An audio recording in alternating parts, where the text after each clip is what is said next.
Assalamualaikum warahmatullahi wabarakatuh. Salam sejahtera untuk kita semua.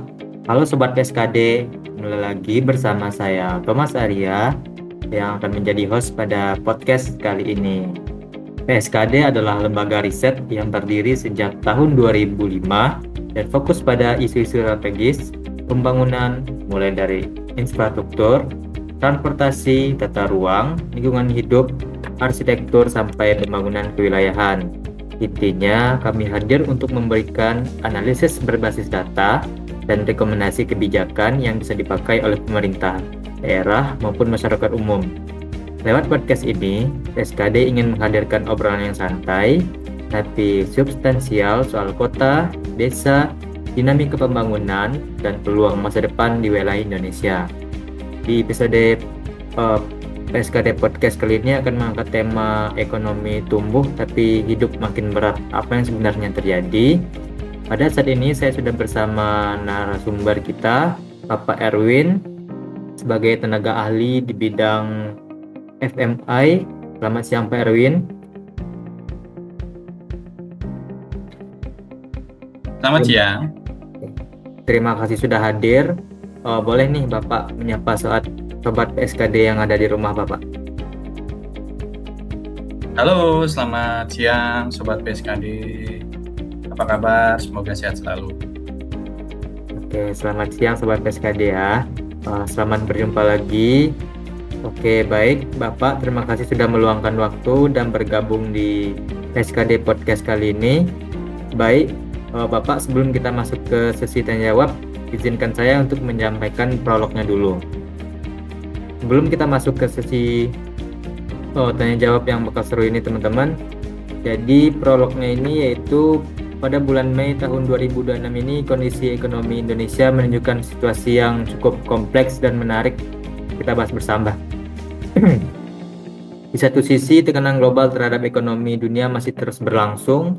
Nilai tukar rupiah terhadap dolar Amerika Serikat mengalami pelemahan yang cukup signifikan dan sempat menyentuh kisaran 17.400 dan sekarang sudah naik lagi yang kabarnya udah 17.800 per dolar Amerika Serikat. Kondisi ini tentu menimbulkan perhatian besar baik dari pemerintah, pelaku usaha maupun masyarakat umum.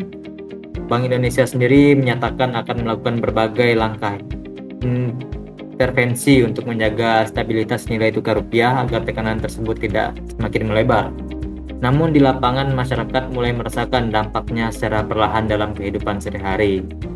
Harga beberapa barang kebutuhan pokok masih terasa tinggi. Biaya transportasi dan logistik mengalami tekanan. Harga barang impor dan bahan baku industri juga ikut terdampak akibat naiknya nilai dolar ini. Sementara di sisi lain, daya beli masyarakat masih belum sepenuhnya pulih dan pendapatan masyarakat tidak selalu meningkat dibanding dengan kenaikan biaya hidup. Kondisi ini memunculkan pertanyaan penting. Ketika rupiah melemah, sebenarnya siapa yang paling terdampak? Apakah pelemahan rupiah hanya menjadi persoalan ekonomi makro dan pasar keuangan? Ataukah dampaknya juga langsung terhadap pembangunan wilayah, infrastruktur, investasi, hingga kehidupan masyarakat perkotaan? Karena jika kita lihat lebih jauh, pelemahan rupiah bukan hanya berdampak pada perdagangan internasional, tapi juga mempengaruhi biaya pembangunan proyek infrastruktur, harga material konstruksi, investasi kawan industri, bahkan biaya hidup masyarakat di kota-kota besar, yang sangat bergantung pada aktivitas ekonomi dan logistik. Sementara itu, kondisi ekonomi global yang masih tidak stabil juga membuat tantangan pembangunan Indonesia menjadi semakin kompleks. Pemerintah dituntut untuk menjaga stabilitas ekonomi, menjaga kepercayaan investor, sekaligus memastikan masyarakat tidak semakin terbebani oleh situasi yang ada. Karena itu, dalam sesi diskusi kali ini bersama Pak Erwin, kita akan membahas lebih dalam mengenai kondisi rupiah Indonesia saat ini, mulai dari penyebab pelemahan rupiah, dampaknya terhadap masyarakat, pengaruhnya terhadap pembangunan wilayah dan infrastruktur, kondisi investasi, biaya hidup perkotaan, hingga arah kebijakan ekonomi Indonesia ke depannya. Untuk itu kita akan masuk ke beberapa pertanyaan dalam beberapa sesi berikut ini. Tentu Pak ya, dengan kondisi rupiah yang saat ini melemah dan ekonomi global yang masih penuh tekanan, kalau dilihat dari perspektif masyarakat sehari-hari, sebenarnya apa sih Pak yang terjadi dengan ekonomi Indonesia saat ini?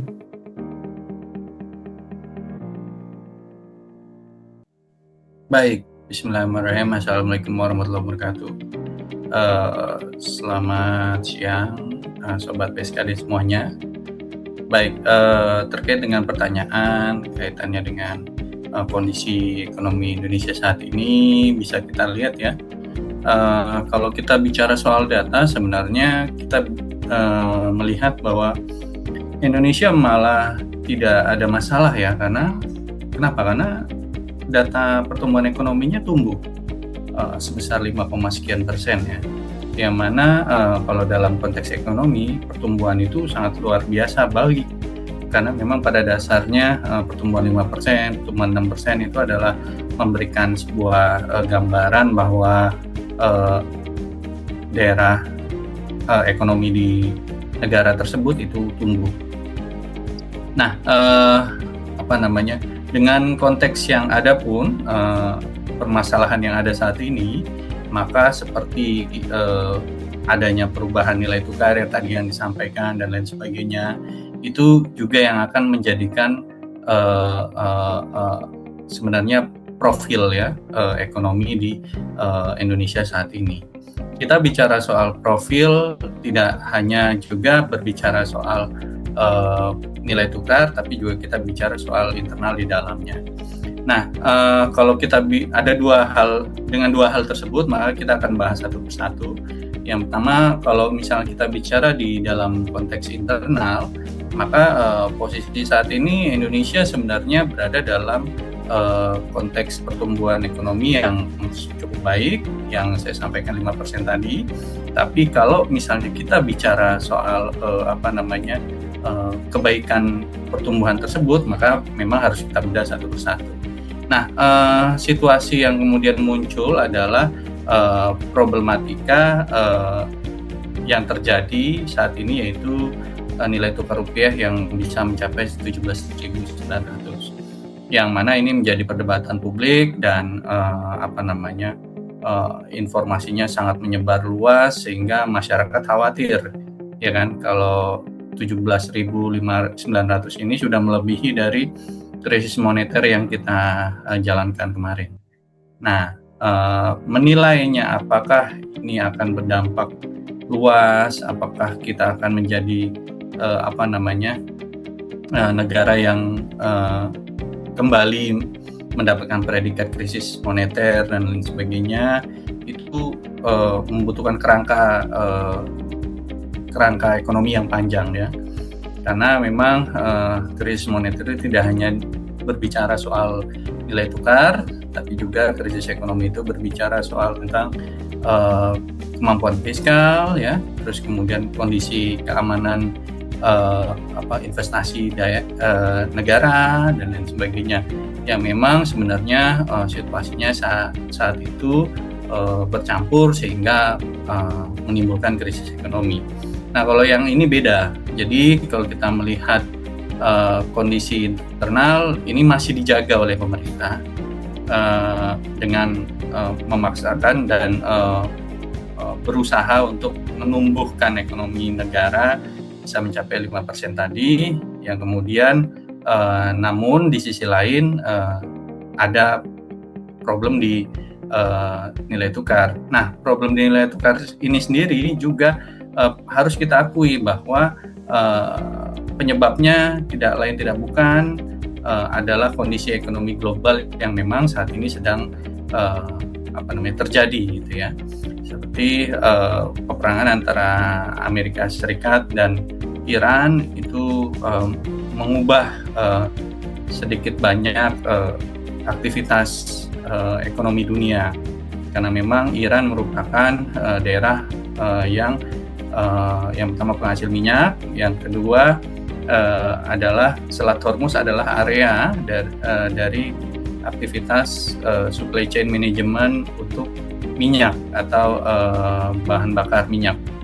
Nah, inilah yang kemudian menyebabkan terjadinya pergolakan ekonomi, karena memang pertikaian yang terjadi tersebut menimbulkan peningkatan pada harga minyak tersebut, yang mana ini juga berdampak pada kelangkaan yang berdampak juga pada kondisi harga-harga yang semakin naik. Nah, di sisi lain kebutuhan akan dolar itu semakin lama semakin meningkat. Nah, sementara kebutuhan akan rupiah semakin lama semakin menurun. Kenapa kebutuhan dolar meningkat? Karena memang proses perdagangan jual beli secara internasional itu membutuhkan dolar. Nah, saat ini karena harga minyak meningkat, maka kebutuhan dolar kebutuhan nilai dolar terhadap untuk memenuhi perdagangan internasional itu kan tinggi, karena nilainya harganya semakin lama semakin tinggi, maka kebutuhannya semakin lama semakin tinggi juga. Nah, itulah yang membuat mata uang lain, tidak hanya negara Indonesia tapi negara-negara lainnya juga terdampak akibat adanya permintaan dolar yang besar, yang kemudian berdampak pada mata uang negara lain yang kemudian memiliki gap antara mata uang negara lain dengan dolar. Nah, salah satunya adalah rupiah ini gitu. Gapnya semakin besar karena memang kebutuhannya semakin besar, yang kemudian permintaan dolar dengan permintaan rupiah juga memiliki perbedaan yang sangat jauh. Akhirnya berdampaklah pada perubahan nilai tukar kita terhadap dolar. Nah, sehingga kalau kita melihat kalau kita flashback lagi pada akhirnya apa yang terjadi ekonomi kita saat ini, ya memang pada dasarnya ekonomi kita saat ini memang sedikit banyak terpengaruh oleh kondisi global yang terjadi, itu yang pertama. Yang kedua, apakah ini akan berdampak secara internal, itu nanti akan kita kupas secara lebih jauh, tapi pada dasarnya kita melihat bahwa pertumbuhan ekonomi kita masih baik, sehingga secara umum, secara internal masih bisa dikendalikan, meskipun mungkin memang dalam konteks jangka pendek, kita nggak tahu nanti untuk jangka panjang ke depannya bagaimana. Itu Mas Thomas. Oke, begitu ya teman-teman ya, atau sobat PSKD. Jadi memang bukan sepenuhnya itu salah Indonesia jika rupiah kita melemah seperti itu. Nah, dan secara statistik mungkin pertumbuhan ekonomi itu masih dalam tahap positif ya gitu ya Bapak ya. Memang dari faktornya itu dari eksternal, tidak semuanya berpengaruh dari Indonesia itu sendiri yang menyebabkan rupiah itu lemah. Itu ya sobat PSKD. Nah Bapak, dampak yang paling cepat dirasain masyarakat ketika rupiah melemah itu biasanya di sektor apa aja sih Pak? Ya, ketika rupiah melemah, maka proses kita dalam melakukan perdagangan internasional, khususnya impor ya, sektor impor itu pasti sangat terdampak. Dan sialnya lagi, kita masih banyak barang-barang yang impor ya. Elektronik kita ngimpor gitu ya. Ada beberapa kayak pupuk kita juga ngimpor, energi kita juga ngimpor dan lain sebagainya. Nah, inilah yang kemudian menumbuhkan kekhawatiran bahwa ketika terjadi peningkatan nilai mata uang antara kita dengan dolar itu terjadi gitu, pelemahan nilai tukar mata uang kita terhadap dolar itu terjadi, maka yang dikhawatirkan barang-barang impor itu makin meningkat harganya sehingga makin mahal. Nah, ini yang kemudian dikhawatirkan oleh masyarakat, yang kemudian banyak kalangan masyarakat menginginkan bahwa segera turunkan lagi lah nilai tukarnya agar barang-barang yang memang saat ini masih bergantung terhadap impor itu dapat murah dan berkurang harganya dibandingkan dengan yang terjadi sekarang ini. Karena memang kalau misalnya ini terus-terusan terjadi, maka produktivitas kita tentu akan menurun. Ini dikarenakan daya beli masyarakat yang juga terbatas. Kalau misalnya saja ya daya beli masyarakatnya naik gitu ya, terus kemudian harga-harga naik, itu mungkin tidak berdampak signifikan. Tapi karena daya beli kita mengalami stagnan gitu ya, terus kemudian harga-harga naik, maka kita mau nggak mau harus mengurangi perbelanjaan kita terhadap barang tersebut, khususnya untuk di barang-barang yang sifatnya impor. Karena memang pada dasarnya ketika memang terjadi pelemahan di nilai tukar mata uang, maka barang impor itu pasti sangat mahal. Nah, ini yang kemudian diantisipasi ya, yang juga sedang dilaksanakan kebijakannya oleh Bank Indonesia untuk mempertahankan nilai tukar agar barang-barang tersebut tidak mahal dan tidak berpengaruh terhadap kesejahteraan masyarakat gitu. Oke, baik. Jadi yang paling berpengaruh besar terhadap sektor itu mungkin di bagian impor ya, Bapak ya? Ya. Nah, karena rupiah melemah, otomatis barang impor yang kita impor dari luar negeri itu menjadi lebih mahal, seperti itu. Nah, apakah pelemahan rupiah itu bisa membuat hidup masyarakat perkotaan semakin mahal, Bapak? Ya, kalau kita bicara soal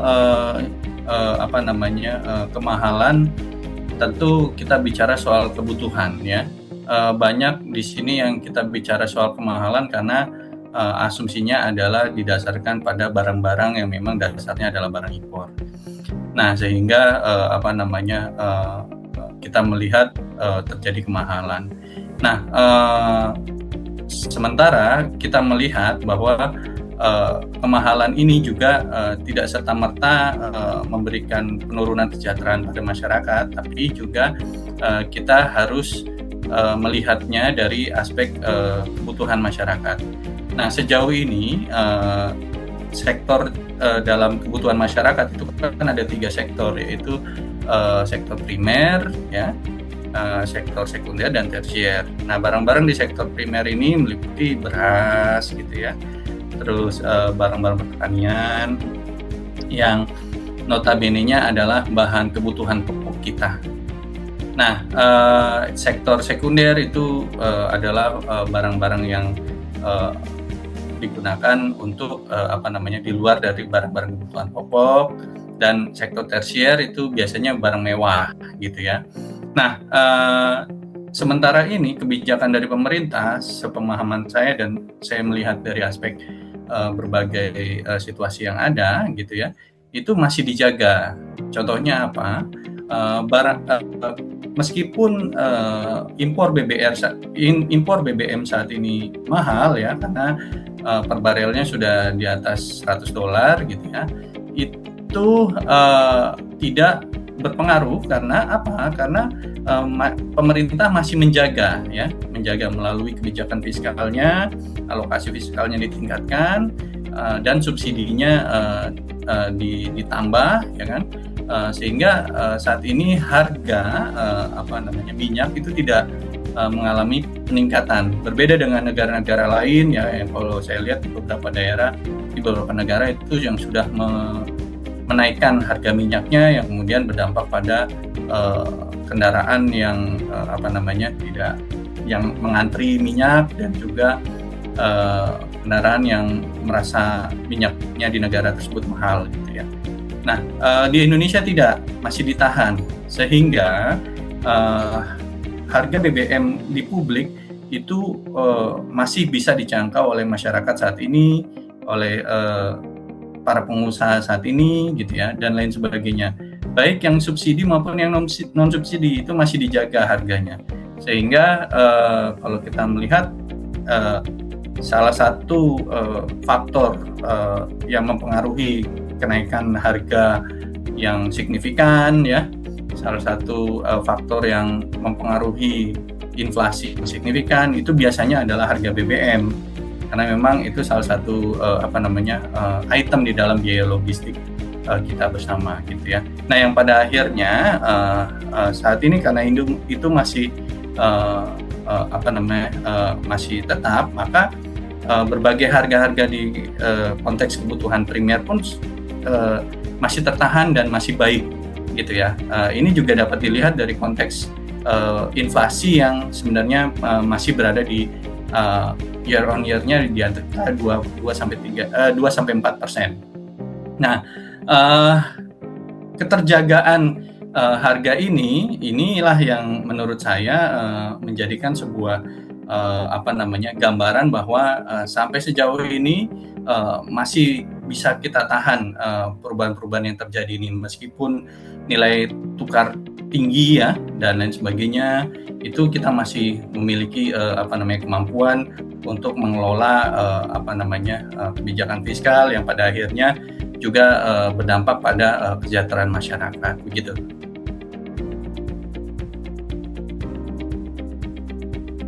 Lanjut ya Bapak dari pertanyaan berikutnya, yaitu apakah dari perspektif pembangunan wilayah dan kota, apakah pelemahan rupiah dapat memenuhi proyek infrastruktur di Indonesia? Ya, kalau kita bicara soal proyek infrastruktur di Indonesia, maka ini akan menjadi sebuah hal yang harus kita pertimbangkan ya. Oleh karena itu kan di dalam kepemimpinan Presiden kita saat ini gitu ya, itu sangat erat kaitannya Presiden menekankan sebuah kebijakan tentang hilirisasi ya.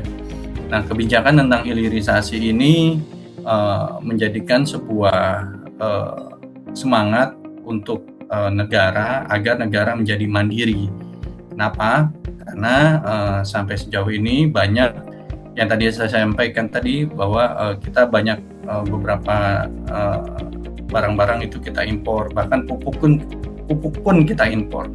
Nah, oleh karena itu konsep pengembangan hilirisasi produk itu menjadikan hal yang menurut saya harus dijalankan, harus dilakukan oleh pemerintah Indonesia saat ini dalam rangka menghemat dan justru meningkatkan produktivitas dan efisiensi negara kita. Karena memang kalau misalnya kita memang sangat bergantung pada barang-barang di negara lain, maka efek yang terjadi ketika adanya peningkatan nilai rupiah, penurunan nilai tukar rupiah, ya, pelemahan nilai tukar rupiah, dan perubahan global itu akan sangat berdampak bagi ekonomi kita.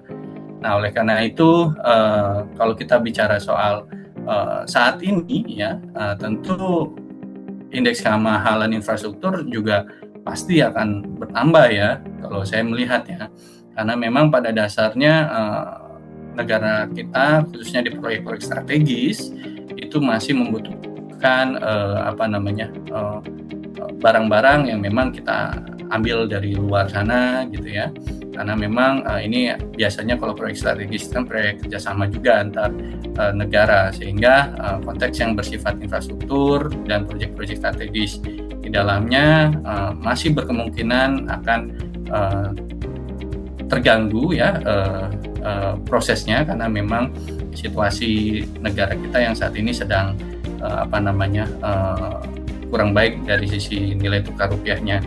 Nah, sehingga sekarang makanya ada beberapa proyek infrastruktur yang saat ini yang sudah dianggarkan sih sudah berjalan ya, tapi yang belum dianggarkan ini dipertimbangkan kembali aktivitasnya, karena memang pada dasarnya Pak Purbaya sendiri menyampaikan di bulan kemarin itu ya, awal bulan Mei kemarin, mengindikasikan bahwa APBN kita itu dalam kondisi siaga dan dalam kondisi yang survival atau kondisi bertahan. Jadi situasi yang merubah anggaran yang terjadi sebelum dan sesudah kejadian global kita saat ini itu akan sangat dipertimbangkan kelanjutannya, termasuk dalam hal ini konteks infrastruktur. Ada banyak kegiatan-kegiatan infrastruktur ya yang sifatnya nasional itu saat ini mungkin kedepannya ditunda karena memang indeks kemahalan infrastrukturnya cukup tinggi. Misalnya proyek IKN, mungkin itu kan kalau kita melihat juga saat ini kurang bergeliat ya. Tapi kalau untuk yang daerah-daerah, karena memang prosesnya kan sudah mulai berjalan, dan tadi yang saya sampaikan tadi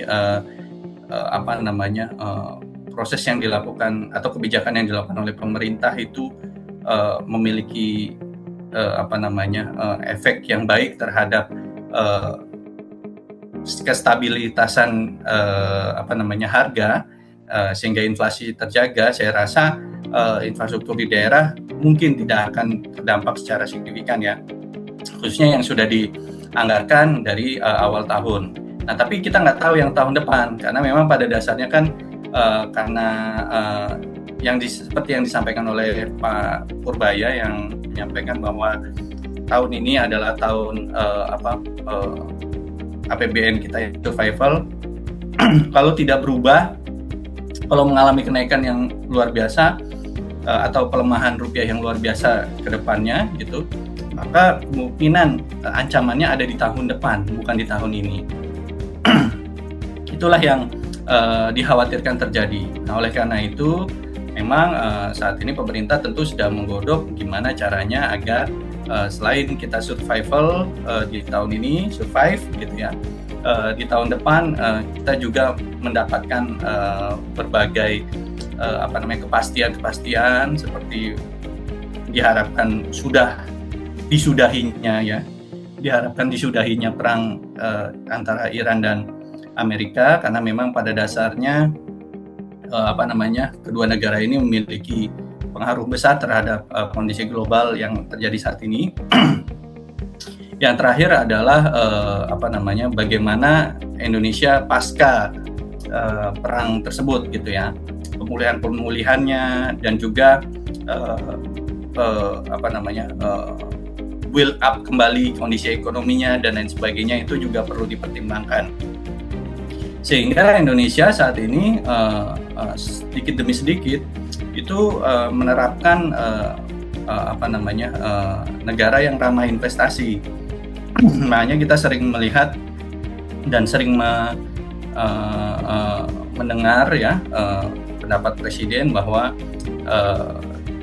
kita berharap dari negara-negara lain memiliki keinginan untuk berinvestasi di negara kita, dan itu selalu digalakkan di dalam setiap pidatonya bahwa negara kita ramah investasi, bahwa negara kita maju dan lain sebagainya, agar investor-investor dapat masuk dan berinvestasi di negara kita, sehingga kegiatan ekonomi tumbuh dan kegiatan infrastruktur juga meningkat.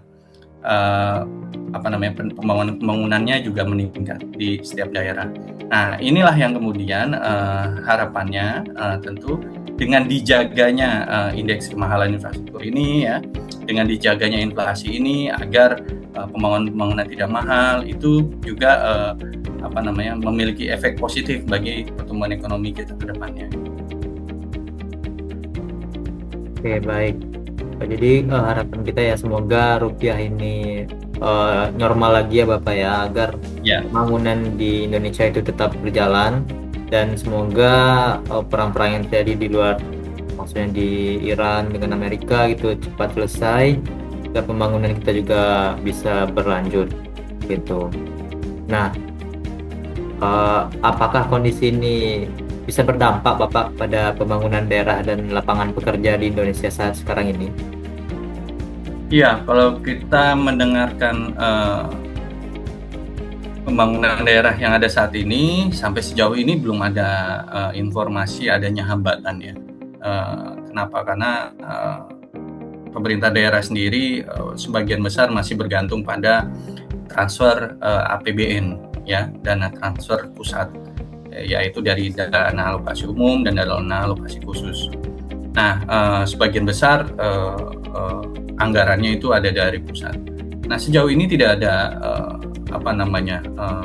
keluhan, karena memang pada dasarnya pemerintah dari aspek fiskal ya itu masih sangat menjaga sekali proses pembangunan yang terjadi di Indonesia. Dan ini diperkuat oleh pernyataan Purbaya yang menyampaikan, Pak Menteri itu menyampaikan bahwa untuk kebijakan fiskal saat ini itu malah berjalan dengan baik, sehingga beliau merasa bingung kan pada saat itu kan, merasa bingung kenapa kebijakan fiskal kita baik dan terencana dengan baik gitu ya, tapi nilai mata uang kita turun. Nah, dua perbedaan ini sebenarnya kan harusnya menjadi satu kesatuan kondisi, tapi berbeda di Indonesia. Kenapa? Karena otoritas perubahan nilai tukar mata uang itu sangat bergantung juga oleh kebijakan otonom yang dilakukan oleh otoritas moneter, yaitu Bank Indonesia. Nah, pemerintah, dalam hal ini pemerintah Indonesia, itu tidak boleh ikut campur ya. Boleh garisnya koordinasi, tapi tidak boleh ikut campur atas kebijakan-kebijakan yang diterapkan oleh Bank Indonesia dalam rangka menjaga nilai mata uang rupiah tetap terkendali. Nah, ini yang kemudian menimbulkan pertanyaan, karena Pak Purbaya sendiri menyampaikan di dalam beberapa pidatonya gitu ya terdahulu ya, pernyataan bahwa Indonesia sebenarnya bisa menahan nilai kurs atau nilai tukar mata uang rupiah itu di angka 15.000 ya. Ini catatan yang perlu digarisbawahi, 15.000, sekitar 15 ribuan. Bukan seperti yang sekarang yang 17.000. Sehingga Pak Purbaya bingung juga kenapa sekarang ini sampai 17.000, karena menurut pemahaman mereka kondisi yang ada saat ini masih bisa dikendalikan, masih bisa dijaga karena kondisi fiskal kita masih bagus. Kenapa saya menyebut kondisi fiskal kita masih bagus? MBG kita tidak di stop, itu yang pertama. MBG kan salah satu program yang menimbulkan biaya yang besar ya, penyerapan APBN yang luar biasa ya, sampai 300 sampai 400 triliun ya, antara 300 sampai 400 triliun. Nah, program itu tidak dicabut, itu yang pertama. Yang kedua, BBM tidak naik. Itu kan salah satu pertanda bahwa fiskal kita kuat dalam menopang berbagai perubahan yang terjadi secara eksternal gitu ya. Yang ketiga adalah di tahun sebelumnya kita sempat juga mengucurkan anggaran 200 triliun untuk perbankan, agar perbankan ini menyalurkan 200 triliun itu ya ke semua usaha-usaha di Indonesia, agar UMKM dan kegiatan usaha yang ada di Indonesia berjalan dengan lancar dan tanpa hambatan finansial. Sehingga tentu kalau misalnya sudah diberikan anggaran 200 triliun, maka suku bunga akan turun, maka suku bunga kredit juga akan rendah, sehingga itu sangat ideal buat pengusaha.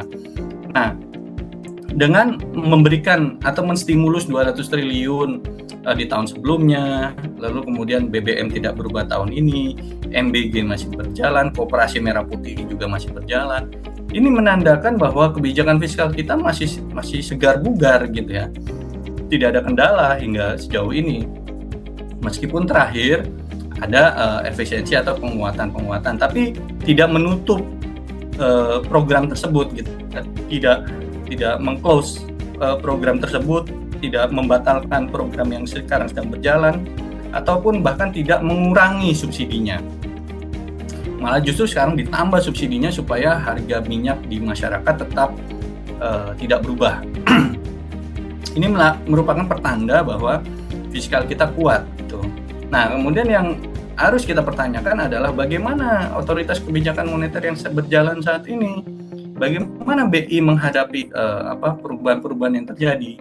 Nah, inilah yang kemudian harusnya kita pertanyakan ya kan, kepada otoritas moneter yang saat ini sedang menjalankan kebijakannya. Tadi menyebutkan Bank Indonesia saat ini sedang melakukan antisipasi dan juga beberapa kebijakan yang akan dikeluarkan. Kebijakan yang seperti apa? Belum muncul nih di masyarakat. Belum keluar nih kata-kata kebijakan soal mempertahankan nilai tukar rupiah di masyarakat. Kalau dulu di tahun krisis 97-98 ya, di tahun 2000-an itu kita pernah mendengar itu kebijakan Aku Cinta Rupiah.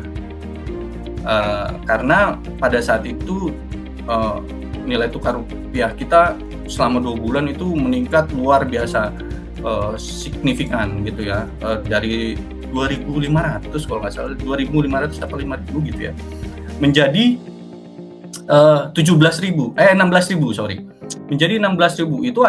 Itu baru perubahannya terjadi selama 2 bulan. Kalau kita kan perubahan 2 bulan itu dari 15 menjadi 17 gitu ya kalau nggak salah. Jadi masih skalanya masih jauh di bawah situasi dan kondisi yang terjadi pada saat itu.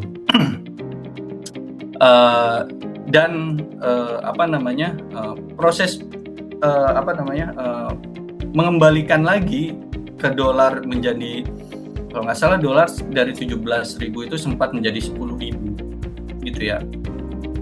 Itu adalah perjuangan yang panjang yang mana prosesnya dilakukan secara tahap bertahap oleh otoritas moneter pada saat itu ya, dengan menggalakkan program Aku Cinta Rupiah tadi itu. Jadi menukar semua bagi masyarakat yang megang uang dolar saat ini, itu diharapkan menukar semua uang dolarnya ke rupiah. Pertanyaan terakhirnya itu harapan dan pesan Bapak untuk pemerintah dan masyarakat yang sedang menghadapi situasi ekonomi saat ini. Seperti apa itu Bapak? Ya, yang pertama kalau kita bicara soal harapan, tentu kita berharap ya pertumbuhan ekonomi yang baik juga dibarengi oleh profil sektor moneter yang baik juga, yang mana diharapkan kedepannya kita mampu mengatasi pelemahan nilai tukar rupiah ini dengan bertahap dan baik juga. Tentu kedepannya sangat diperlukan dan sangat ditunggu sekali kebijakan-kebijakan yang muncul dari sektor moneter untuk mengatasi pelemahan nilai tukar rupiah ini, karena memang pada dasarnya ini memiliki efek yang kalau menurut saya luar biasa penting, karena masyarakat saat ini masih mengandalkan impor ya, kalau misalnya untuk barang-barang yang memang dibutuhkan. Tapi memang kebutuhan yang muncul ini khususnya di aspek kebutuhan barang-barang sekunder dan barang-barang tersier. Untuk barang-barang primer sendiri memang saat ini masih terjaga, tapi kalau misalnya kondisinya tidak berubah, kondisinya mengalami penurunan atau pelemahan nilai tukar rupiah saat ini, maka kita nggak tahu tahun depan harga-harganya masih tetap dan masih bisa dipertahankan atau tidak untuk sektor primernya. Karena memang saat ini sektor primer masih terjaga karena subsidi pemerintah masih dijaga, terus kemudian barang-barang dengan konteks sektor primer juga masih tertahan harganya, dalam artian masih bisa dijaga, dikendalikan. Dan juga ada beberapa kayak barang-barang tertentu kayak gas ya, untuk bahan bakar masak gitu ya, LPG ya, terus kemudian minyak kita itu harganya masih berada pada tataran harga yang normal dan harga yang wajar. Begitu juga dengan harga beras. Sehingga kita masih dalam situasi yang ya mungkin masih lumayan bisa kita hadapi saat ini. Tapi ini tidak akan bertahan lama kalau misalnya kondisinya tidak segera diperbaiki, karena memang pada dasarnya kita sangat berharap perubahan atau kebijakan-kebijakan yang dilakukan oleh pemerintah itu memberikan perubahan yang positif bagi kesejahteraan masyarakat, selain dalam tanda kutip menurunkan beban masyarakat dengan menguatkan kembali nilai tukar rupiah. Selain itu juga mampu meningkatkan daya beli masyarakat dengan memberikan lapangan pekerjaan, peningkatan pendapatan, dan juga penurunan pengangguran secara masif yang memang harus dilakukan oleh pemerintah dalam rangka meningkatkan kesejahteraan masyarakat di Indonesia. Nah, tentu ini perlu kolaborasi yang seimbang antara kebijakan sektor moneter dengan kebijakan sektor fiskal, karena memang pada dasarnya ini dibutuhkan agar semuanya dapat berjalan stabil, sehingga hasilnya pun nanti akan berdampak baik bagi masyarakat. Jangan sampai sendiri-sendiri ya. Kalau saat ini kan kita masih melihat ini sendiri-sendiri kebijakannya nih, gitu ya. Kebijakan fiskal kemana, kebijakan moneter kemana, tidak berjalan beriringan. Meskipun memang dalam tanda kutip memang ini adalah hal yang harus dijaga, otoritas moneter dan kebijakan fiskalnya. Tapi setidaknya kita harus untuk kebijakan dalam tanda kutip mensejahterakan masyarakat, tentu harus perlu kolaborasi agar berjalan beriringan sehingga masyarakat juga dapat sejahtera secara umum, gitu Mas Arya. Baik, terima kasih Bapak. Sebelumnya terima kasih waktunya dan pandangannya serta penjelasannya pada diskusi hari ini.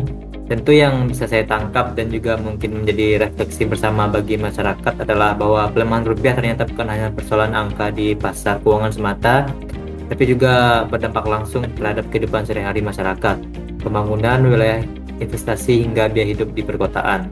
Nah, pada diskusi hari ini kita juga memahami bahwa kondisi ekonomi tidak hanya dilihat dari pertumbuhan statistik saja, tapi juga harus dilihat dari beberapa besar dampaknya benar-benar dirasakan oleh masyarakat. Ketika masyarakat mulai merasa daya belinya menurun, biaya hidup semakin berat dan pembangunan belum penuhnya terasa merata. Tentu hal tersebut menjadi sinyal penting yang harus diperhatikan bersama.